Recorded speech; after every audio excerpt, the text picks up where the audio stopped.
The attorney's letter came as a deep shock to me. My Uncle Jeremy had died by his own hand. The coroner's report was unequivocal. He hanged himself in the loft. Initial surprise and distress past, I considered the news. It seemed clear that Derceto had exercised a thoroughly morbid influence on my uncle's mind. That creaking old mansion with its unusual tales, its secret library door, the ancient upstairs clock, all those occult books that my uncle could not resist reading in spite of his fragile nerves. Fate had pointed its finger. Derceto had trapped its prey. Mr. McCarthy, the family lawyer, suggested selling the old house. I immediately opposed the idea. My duty is clear. I must go to Derceto. I tremble at the thought of those dark corridors, those brooding portraits. Yet I am convinced that Uncle Jeremy left a note, a letter of some kind, explaining his fateful decision. I remember his voice saying, "Look at the piano, Emily. Look harder. Maybe the secret drawer will yield up an explanation. I have the feeling things will not be so simple. Life is a mystery containing more mysteries. Jeremy taught me that much. Now is the time to confront the mysteries. Derceto is waiting for me. I pray that my fear is nothing more than the fruit of my imagination. Nothing will ever persuade me that my uncle was insane. But why did he, according to the police report, block the loft window with the old wardrobe?"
They are coming! I have freed hellish forces, and now the price must be paid. Derceto is the prey of evil. The sun has set. They will find my body, but will not have my soul. I can imagine the master's fury and the terror in the hearts of his slaves. I hear their footsteps. Some may understand what I have done. May God forgive me. Farewell, Jeremy Hartwood.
On my door, a dull brass plate says, Private Detective.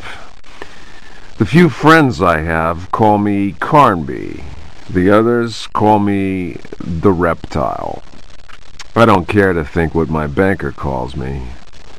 These days, I leave my letters unopened. Bills and threats to send in the receivers just ruin my day.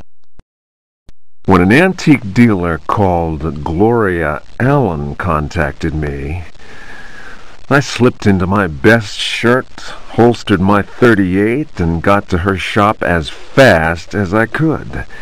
I was expecting something sordid. Blackmail, probably. Boy, was I wrong.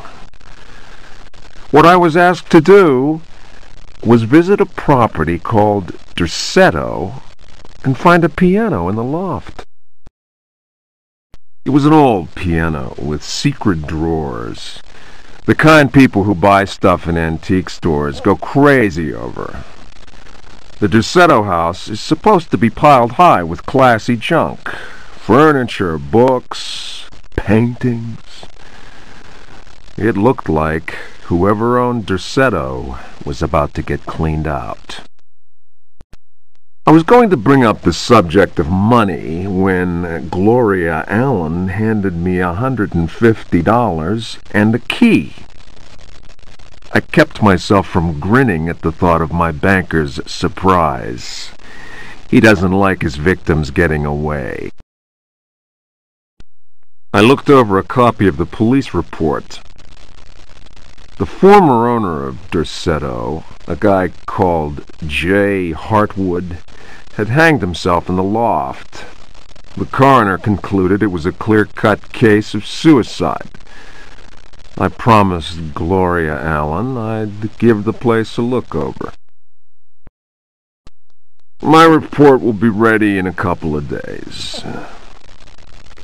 I've been reading up on the history of the old house. It's the kind of place ghosts run away from in terror. Grisly murders, curses, lunacy. Luckily, devil worship makes me smile, so this is my idea of a paid vacation.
are coming!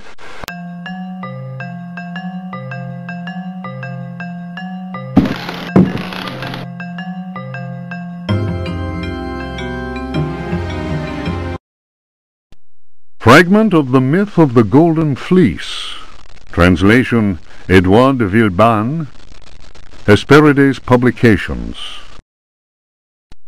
Then Perseus came across Ichios, who had been turned into stone. He spoke to his companions and said, "Beware of the Medusa. He who looks into their eyes is doomed to the same fate as that which befell poor Ichios, and will never more set eyes on Seriphos." "Must we go blindfolded?" asked Eumolpus. "Take up your bronze shields and polish them until they flash in the sun," answered Perseus. "Fill your hearts with courage. May Artemis guide us as though we were an arrow from her quiver."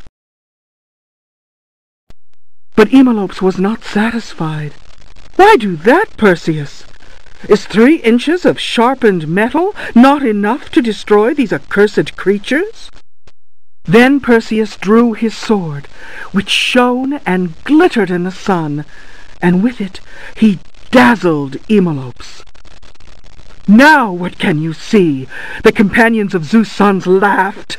"Let us set to work, so that our shields may shine like mirrors."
Diary of Jeremy Hartwood. September 27th, 1924. I have decided to keep this diary. Too many inexplicable events have taken place recently. Never have dreams so haunted my every waking moment. Perhaps my romantic mind was too dull, and has only now woken up to these new paths and visions. Some, seeing my recent paintings, may question my sanity. I can only ask them, what is sanity? Where does madness begin? September 28th, 1924. The night is pitch black. I am again drenched in sweat. I was wandering in the dunes, among giant standing stones. They were arranged in a circle, and the wind whistled about them. I plunged my hand into the soil and felt that repulsive thing which was trying to catch me. It seized me. I struggled to break free of its loathsome embrace and managed to tear my hand away. It was covered in sticky substance. I was gripping a knife. October 5th, 1924. The stone circle is a pentacle. Dercetto's library is filled with books on the occult. I will study those books until I find some explanation for the dreams. The visions that haunt me must be connected to my discoveries. I shall have to undertake a profound exploration of my dreams. December 16th. Dear God, I have found the knife! It was hidden here, and what I have learned fills me with apprehension. It is a sacrificial dagger belonging to some unholy cult. The thought of that blade tearing through human flesh horrifies me, yet I must continue my research. Dercetto is a storehouse of treasures. Was my father right, after all? January 23rd. I spend all my days plunged in dusty books. The servants are convinced I am mad. At night, I awaken them with my screams. The dreams are draining what sanity I still have. I have tried staying awake, but in vain. My visions have changed. no doubt the influence of my father's research. February 7th, 1925. The Dark Man, that is what I call him, has revealed his true face to me. He appeared, as usual, near the fireplace, but this time he approached me. His terrible smile will haunt me to my dying day. His breath was ice, and his burning eyes froze me. I could not move.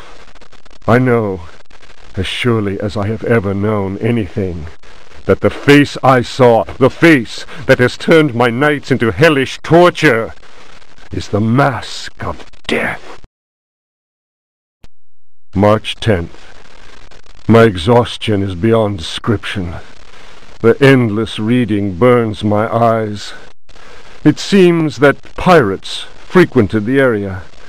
Dr. Herbert insists I keep to my bed. I have moved to another bedroom and sleep much better now. The Dark Man has not gone, however. I know it.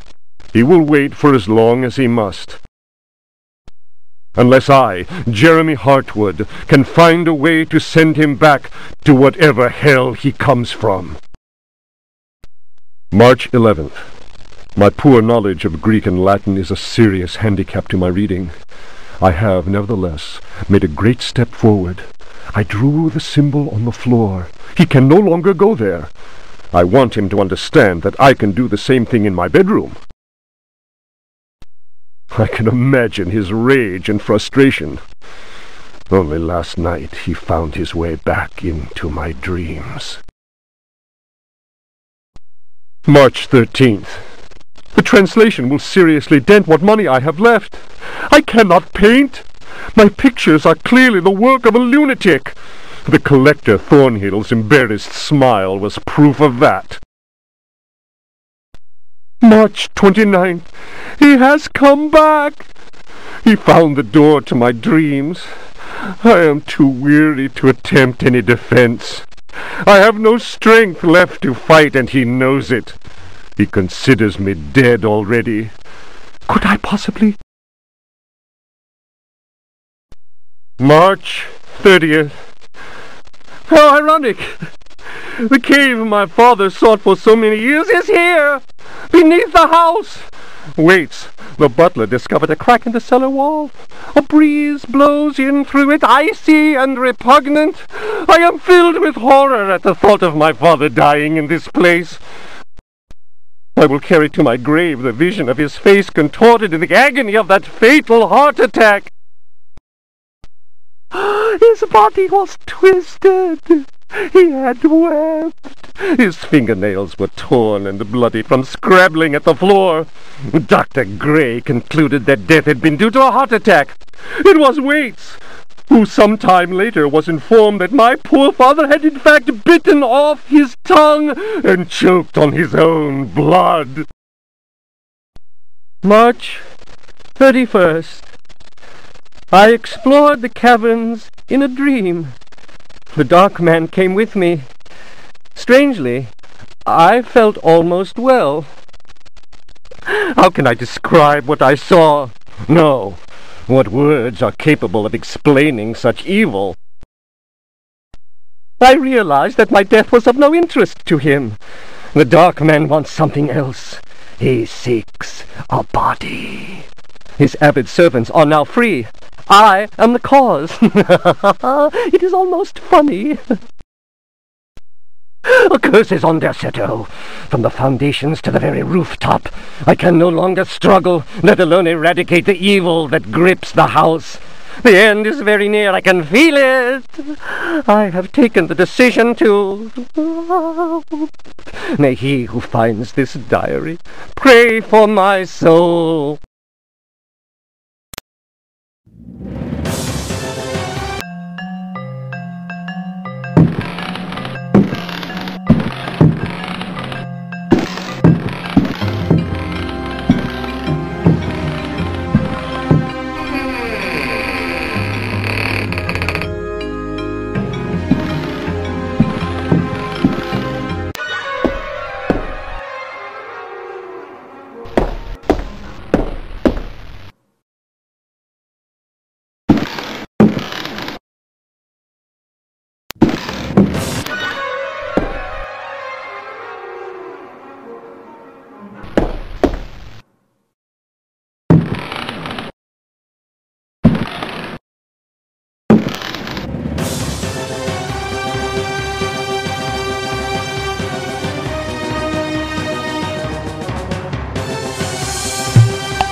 A Brightness from Afar by Lord Boleskine, an account of his celebrated voyage to New England, 1824, Alistair Publications, Cambridge. Following a splendid journey, the sunny harbour came into sight. The locals were much impressed with one's arrival in their midst. One had time to sketch several of them and notice signs of degeneracy. Some children showed one their queer hands that would inspire uneasiness. Upon the promise of a few coins, a child is undertaken to reveal to one a most prodigious phenomenon of a natural order. One admits to being skeptical as to the prodigiousness of the marvel, whatever it may be. Indeed, one suspects it to be little more than an evening stroll to some charming wooden hut situated in the forest hereabouts. One will none the less go, for it is always well to submit to such local enthusiasms. One admits to being somewhat flabbergasted. The Milky Way shone like the fires of the apocalypse from the inky celestial vault. Certain distant stars, normally invisible to the naked eye, were clearly visible, glittering indeed with a strange intensity. The heavy clouds that had settled above the village had no hold over that place. It would be pointless to offer here the names of the constellations one perceived in utter clarity. Apart from the interminable length of such a list, one might conceivably risk being charged with exaggeration. The cross cast its shadow on the ground. The sea in the distance was dead calm. Tonight, one will return to that spot and draw those stars. Tomorrow night, one will at last see Halley's comet in all its brilliance. The youngster will carry torches, despite one's developed sense of direction.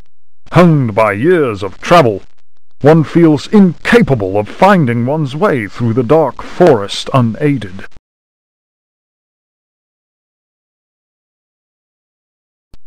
The drawings will, one is convinced, set light to the souls of men. Such a moon! One lost count of the craters, so sharply was their definition. Loath as one is to seem excessive in one's appraisal, one cannot but feel that the forest clearing is indeed a place outside the common laws of time and space. Surely it is not an hallucination. How strange to consider that idle conversation, some research in the British Museum, and a voyage to this backward village should culminate in so astounding a discovery. It may be that others have noticed the extraordinary nature of that place. How else could one explain the presence of that cross?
Daemonia Particularis, Signs and Rituals, by Heinrich Cassel, Ring Publications. The ritual of invocation demands that the officiant be pure. We have already described the complex operations to be followed in order to call those that sleep in superior dimensions. We shall, for the present, limit ourselves to the sign of mutual recognition used amongst their number by adepts of the cult of the Old Ones. The sign also serves as protection when in the presence of a servant of evil. The sign resembles a blessing, save that the first and little fingers are both folded beneath the thumb, whilst the second and third fingers are held up. It would appear that this sign has no effect on adepts of a certain rank with knowledge of particular secrets contained in the corpus demonicus. The use of such signs is not without considerable risk to the user during any attempt to call upon those from without.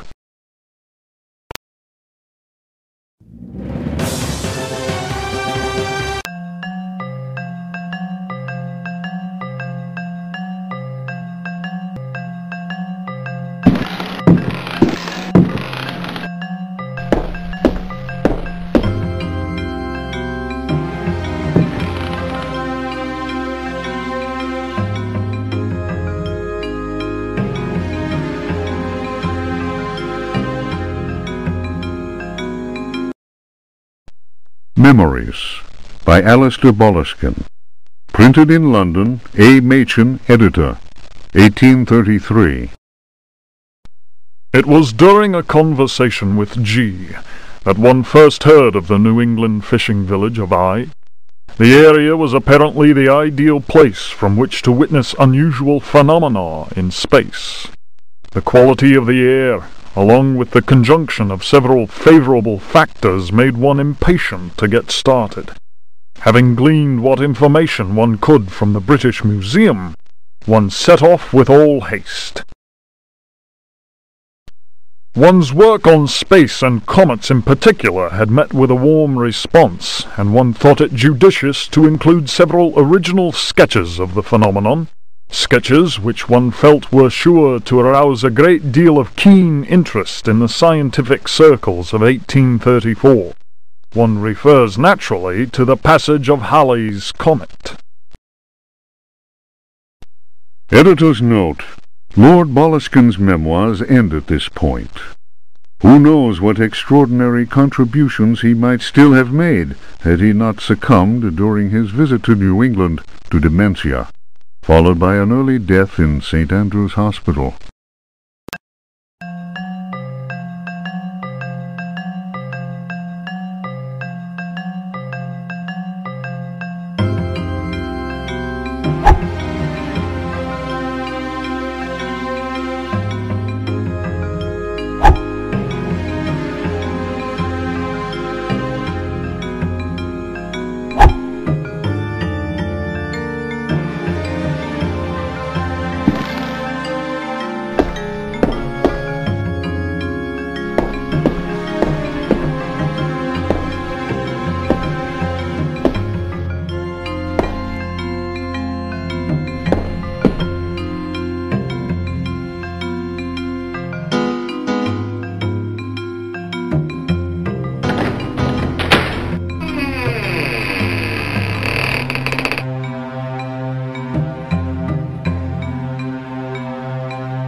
The Trial of Captain Prext, as reported by his faithful companion Elisha Smith, known amongst his fraternity by the awful name of Captain Ellie Hell. Transcribed from the log found aboard the wreck of the frigate Astarte by H. Hartwood. "By all the devils!" roared Prext, glaring at William, the judge. "Curse it, Will! It'll take much more than every cannon in the blasted navy to make me change me mind. You're the greatest blackguard that ever joined our fraternity. Am I not Prext, captain of the Astarte, and bloodiest villain in all the 7 seas? Bloody Ezek, they call me. And you think I'll tell you where I hid my treasure?" The tribunal of the Corsairs' fraternity murmured at this. Prext was indeed all he claimed. The judge, One-Eyed William, slammed his fist on the table, and silence was restored. "Shut your mouth, Prext! You didn't pay the fraternity its rightful share, and that means only one thing. You'll hang by the neck from a yardarm, you scurvy cur! Here's the rope twisted by Satan himself. You threaten me, Will? Many a man better than yourself has lived to regret holding a cutlass in my face. You'll be begging for mercy, mark my words." That shook One-Eyed William, and no mistake. Danny waved his hook in the air and shouted, "Prext was always a loudmouth. The law says we hang him." The jurors took up the cry, "Hang him!" It was Pregst's turn to slam his fist on the table. He threw back his head and roared with laughter. "You fools! You want to kill what will never die? Try it!" Once more, the assembled Corsairs murmured. There was unease in the air. They remembered what happened to Chuck, the gizzard slitter, the man who opened his mouth once too often. It was night, and a bitter wind whipped the New England coast. Snug inside the Dead Horse Inn, one of the Astarte's men was talking. His name was Chuck, and his subject was black magic. He told stories of human sacrifices, voodoo rites, and zombies. He told a tale of a time when their luck was down and they were holed up in a Florida swamp. Prext went missing. When he returned, he shouted, "'Tis the devil that guides us now, me hearties!" Whether that was true or not, the Astarte began taking loot after juicy loot. The favorite song of the Astarte's men, "Crash the Bones," was replaced by a new one. "A skull, go to port sabre, to starboard, pass over that will, and with death you'll deal. If you cut a rope, cut the right, I hope, or then, I don't mind, the death you will find." The next day, as you may have guessed, Chuck's body was found with a dagger plunged between his shoulder blades. Chuck's face was fixed in a ghastly grin. Molten lead had been poured down his throat. Whatever way things happened next, and I don't have the details, Prext was with us again, and we set sail for Florida. We anchored the frigate not far from New Orleans. Taking a few trusted companions with him, Prext set off into the swamp. They carried large wooden chests with them. 2 days later, we heard shots being fired, and screams. Prext arrived soon after that, and claimed they'd been attacked by alligators. He alone managed to escape with his life. He went on to say that the time had come to share out the spoils of our many loots. I was given command of the Astarte, while Prext handed 3 chests over to the crew. The chests were full of gold and precious gemstones. The rum flowed that night, and the stars shone bright. All at once, I noticed a tall man dressed in black. Prext introduced him to me. "Here's a hearty mate. You can call him Keith. Many a tale he could tell. Pregged laughed loudly and held up a roll of parchment. And his hideout! None better! The parchment fell to the ground, partly unrolling. I noticed what seemed to be a map of underground tunnels, a veritable maze of caverns. Pregged continued, I'm giving up the pirate's life. The Astarte is in your hands now, my lad. She's a fine ship, and my reputation goes with her. Should any man call me coward, then break his head for me. I'm leaving you only because I found a treasure more precious than the purest of gold. Keith spoke to him then. It is midnight. They are ready, and we must go. The stranger turned his cold eyes on me and said in a soft, chilling voice, Sometimes Pregged talks too much. Forget what he just said, and maybe you'll live. The fellow's words froze the marrow in my bones, and it was all I could do to mumble, I'll not breathe a word. The canoe slid away into the night. Their torches disappeared in the distance of the swamp. My snoring companions didn't hear the insidious rhythm of far-off drums.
The Creatures of Night by Hubertus the Bald, translated from Latin by his brother in prayer, Fratre Johann Marcus.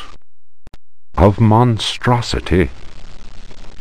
You who read me know that night engenders monsters, and that night creatures exist. The accursed book of Abdul al-Hazred is clear on this matter. That is not dead which can eternal lie. Unhappy he who knows that book. Unhappy he whose eyes alight upon that foulest of texts.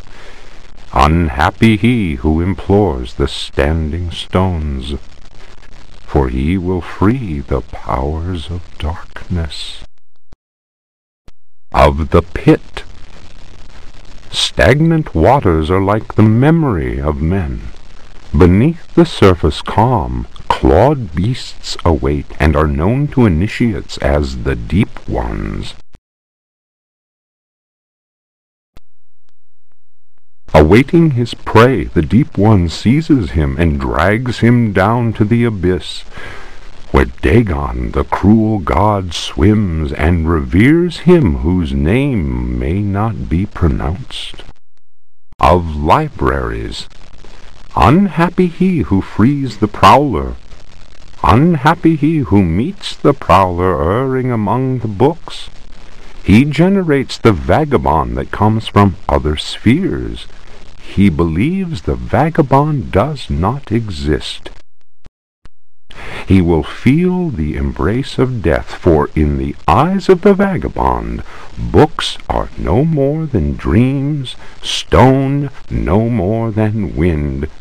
The vagabond knows how to take the breath of the reckless. Of strife. He who speaks does not know, and believes he is able to kill the creatures of the night. Folly. Evil is conjured up by science and secrecy.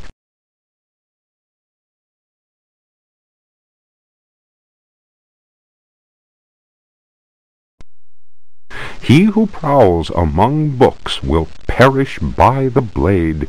He who flies in the dark caverns will scream in fear. He who swims in the depths will evaporate. But he who believes he knows, knows nothing.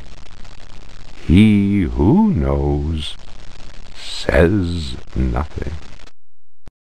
Of death. There are domains more terrible than death. That is not dead which can eternal lie. Each creature is conjured up and is not dead, but returns to the origins. A monster, a science. Steel kills the vagabond who never dies. Translator's note. Here ends the manuscript of Hubertus, who died in the library of the convent of Teruel in the year of our Lord 1666. Requiescat in pace.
Juan Luis Jorge, De Biblioteca, Reflections on the Power of the Verb in Certain Texts. Archaeos Publications, 1919, Stafford. Translation does not alter the occult power contained within such forbidden texts. The malevolent energy is in no way diminished. The spell must be cast aloud and clearly, in certain languages or little-known dialects.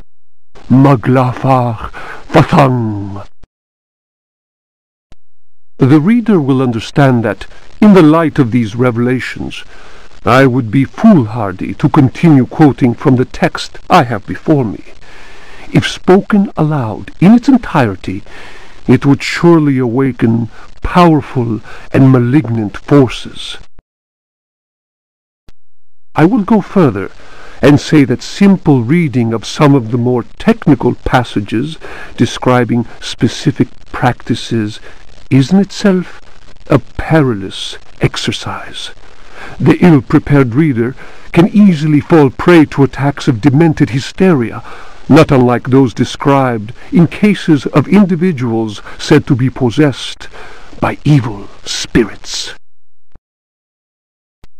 I recommend the study made by Zemf, Urbain, Grandier, and Loudon, and the reports made by the Reverend Richard Price concerning a number of astonishing, to say the least, exorcisms carried out in a parish near Providence. Given what I have written, we must be grateful to the librarians of the British Museum, who have never allowed consultation of the work of Al-Azib's startling work, the infamous Necronomicon.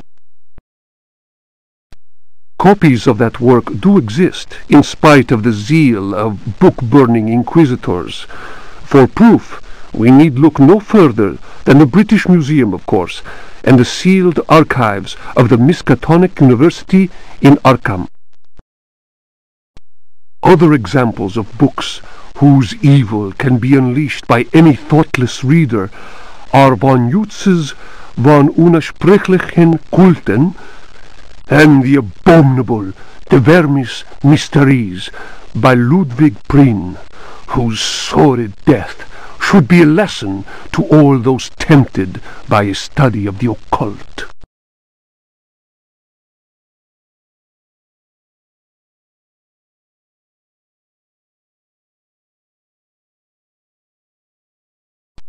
The Sacrificial Dagger, Otto Stern, Lumina Books. The importance placed on ritual sacrifice is constant in religious cult practice. Propitiating the gods is a theme common to many religions. The Old Testament affords many examples. Primitive polytheistic belief systems integrate sacrifice in their rituals as part of the recurrent process of reaffirmation and, naturally enough, group cohesion. The members of their social and religious community come together in an act of purification and atonement. It would be erroneous to imagine the act of human sacrifice linking priest, offering, and God, C.F. Manzetti, stone cults, as anything less than a vital focusing of the group's faith. The act also ensures the continuing appeasement of the god, but only if practiced by a recognized officiating priest using the appropriate instrument. Studies made concerning primitive religious groups bear witness to the central role of sacrifice in living ritual. My own work in the field of ethnopsychology brought me into contact with a sorcerer living in the region of Arkham. He introduced me to the rite of steel, linked to a ceremony known as adoring the black goat of the woods with 1,000 youngs. The god being adored is known as the vagabond. Here, the dagger's role, which allows the life breath to pass from one dimension to another, is essential. The vagabond is a frightening figure, being able to move where he wants and to kill those who have displeased the goat god, for whom he acts as a go-between. The goat is clearly a fertility god. The priest, having spoken the invocation, must choose the appropriate dagger for the sacrifice.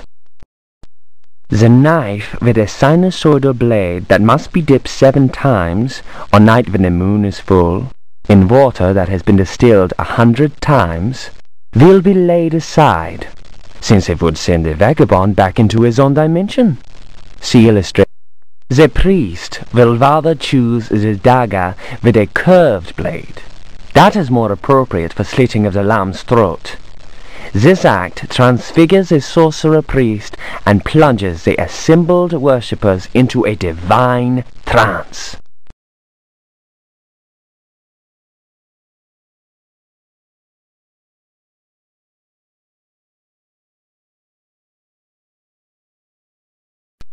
The Book of Yael, Signs of Stone, Eucharistic Rituals of Forbidden Cults. Texts collated by Monsignor Vacher, legate in the Curia of the Vatican. Numerous devilish cults speak of monstrous creatures called the Old Ones. These supernatural beings are believed to be possessed of powers equivalent to those of the gods of antique religions. Adepts of such cults refer to forbidden literature in order to cause these frightful entities to appear before them. What serious student of folk myths has not come across the names of Cthulhu and Shub-Niggurath? It must be said that these creatures wield tremendous power and are difficult to control once they have been unleashed into the world. Those who serve He who goes in shadows protect themselves with signs of stone carved into the walls of houses or engraved on various objects. For those misguided servants of evil, the best protection appears to be that afforded by the sign of the most ancient gods, engraved in Manar stone, a heavy material said to be disagreeable to the touch. The sinful practices of those who fall into such errors can only lead to the darkest of despair, and are a mortal danger to the soul. Such monsters as those invoked by these foolhardy individuals are engendered when reason drops its guard. Man is easily tempted into perversion. It is why we must forever remain alert and renounce Satan with each breath we take. His ways are infinite in number.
The Tale of Captain J.W. Norton of the Army of the Union.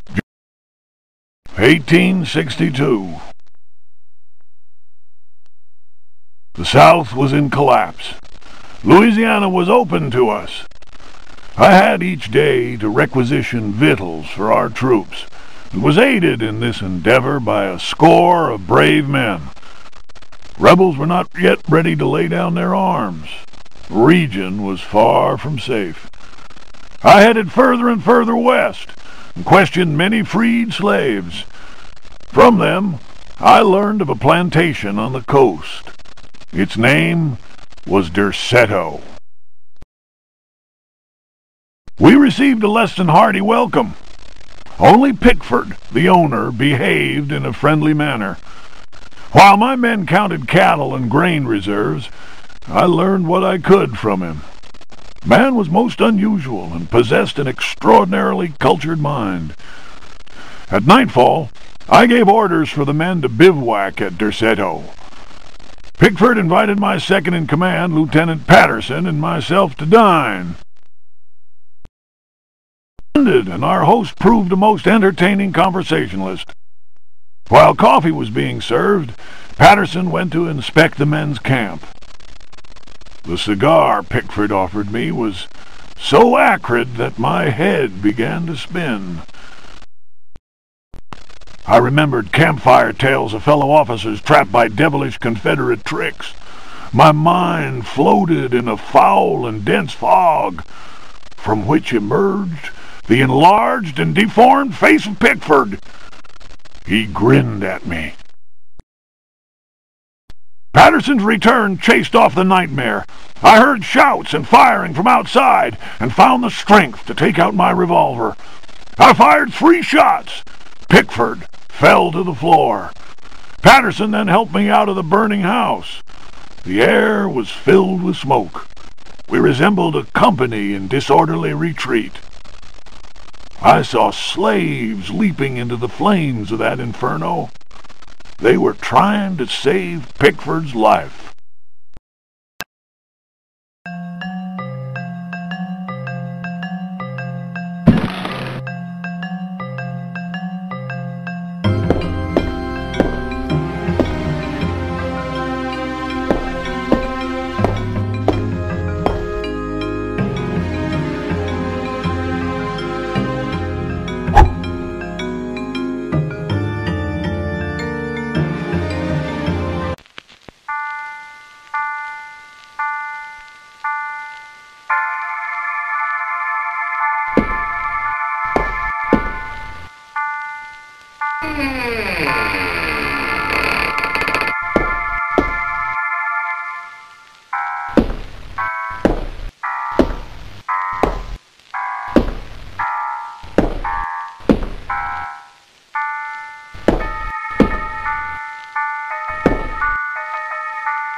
Memoirs of a Lost Soul. The mask must fall. You who discover this manuscript, understand this. I am here at your side. I am waiting in the darkness of my crypt. Soon you will belong to me.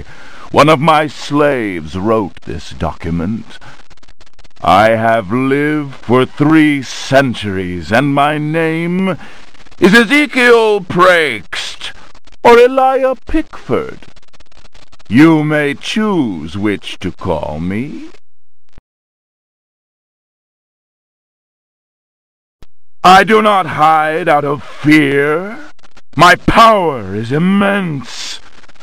I have sailed the 7 seas. My ship, the Astarte, spread terror through all the continents. The corsairs judged me like the Welsh judges of 1620, but they could not destroy me, and neither could the pirates. Now I am immobilized. Damned Yankees! Witchcraft, voodoo, and the Cthulhu cult.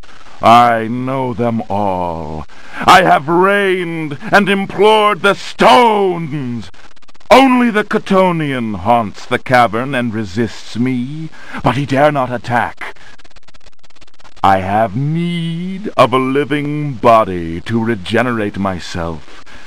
The Hartwoods managed to escape from me, but you who are reading these words, you will yield to my embrace. I hear your ragged breath and smell the stench of your fear. I have vanquished death. I built Deseto. I know what it is to wait. Cthulhu helps me. My servants will lay you upon the sacrificial stone. My roar will rend the night. You will be mine, and I shall reign once more.